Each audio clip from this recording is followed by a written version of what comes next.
राजनीति विज्ञान के विद्यार्थियों, BA द्वितीय वर्ष के प्रथम प्रश्न पत्र प्रमुख राज्य व्यवस्थाओं के अंतर्गत आज मैं आपको बहुत ही महत्वपूर्ण विषय अमेरिकी राष्ट्रपति के निर्वाचन के संबंध में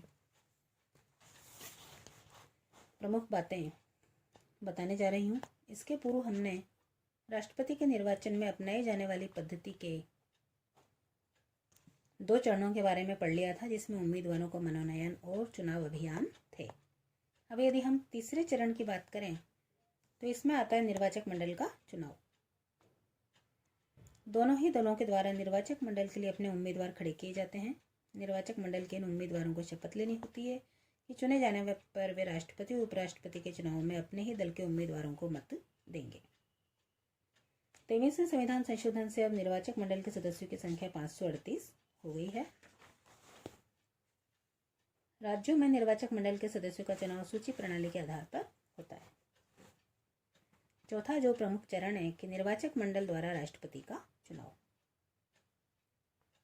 निर्वाचक मंडल द्वारा राष्ट्रपति का चुनाव मात्र एक औपचारिकता बनकर रह जाता है।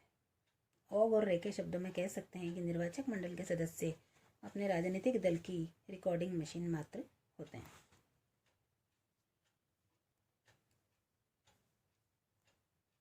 अमेरिकी इतिहास में ऐसा अनेक बार हुआ है कि किसी राजनीतिक दल के निर्वाचक मंडल के सदस्य ने किसी अन्य दल के उम्मीदवार को अपना मत दिया।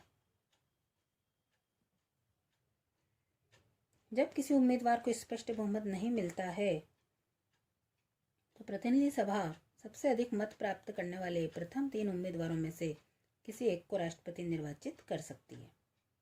प्रतिनिधि सभा जब इस प्रकार से राष्ट्रपति को निर्वाचित करती है तब प्रतिनिधि सभा में प्रत्येक राज्य का केवल एक मत होता है। नवीन राष्ट्रपति का पदग्रहण देखें तो 1933 के पूर्व निर्वाचित होने के लगभग 4 मास पश्चात अर्थात 4 मार्च को नवीन राष्ट्रपति द्वारा पदग्रहण किया जाता था, किंतु 20वें संविधान संशोधन 1933 के अनुसार राष्ट्रपति 4 मार्च के बजाय 20 जनवरी को अपना पद ग्रहण करते हैं। इस संशोधन में यह भी निश्चित किया गया कि यदि नवनिर्वाचित राष्ट्रपति के अपने पद पर आसीन होने के पूर्व मृत्यु हो जाती है तो उपराष्ट्रपति राष्ट्रपति बन जाता है। पद ग्रहण के समय राष्ट्रपति को शपथ लेनी होती है कि उसे मैं गंभीरतापूर्वक शपथ लेता हूं कि अमेरिका के राष्ट्रपति पद पर निष्ठापूर्वक कार्य करूंगा और अपनी योग्यता भर अमेरिका के संविधान का संरक्षण और प्रतिरक्षण करूंगा। यह शपथ उसे सर्वोच्च न्यायालय के मुख्य न्यायाधीश द्वारा दिलाई जाती है। यदि हम राष्ट्रपति के निर्वाचन प्रणाली की आलोचना के बिंदुओं को देखें तो कई आधार इसमें आते हैं, जिसमें सर्वप्रथम है कि निर्वाचक मंडल के सदस्य दलीय आधार पर चुने जाते हैं, लेकिन चुने जाने के बाद वे इस बात के लिए कानूनन स्वतंत्र हैं कि किसी भी उम्मीदवार को मत दें। दूसरी त्रुटि बहुत अधिक गंभीर है और इस त्रुटि में यह कहा जा सकता है कि राज्य विशेष में जिस राजनीतिक दल को बहुमत प्राप्त होता है उसे उस राज्य के सभी निर्वाचकों को चुनने का अधिकार प्राप्त हो जाता है। इन स्थितियों में निर्वाचन प्रणाली स्वाभाविक रूप से बहुत अधिक आलोचना का विषय बन जाती है। तीसरी जो आलोचना की जाती है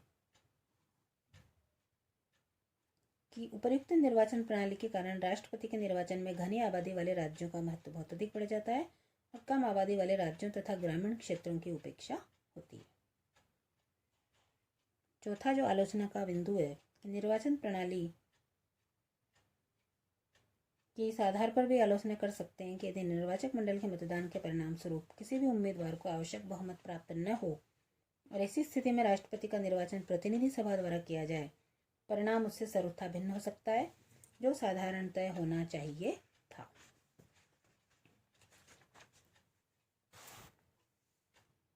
पांचवी जो इसमें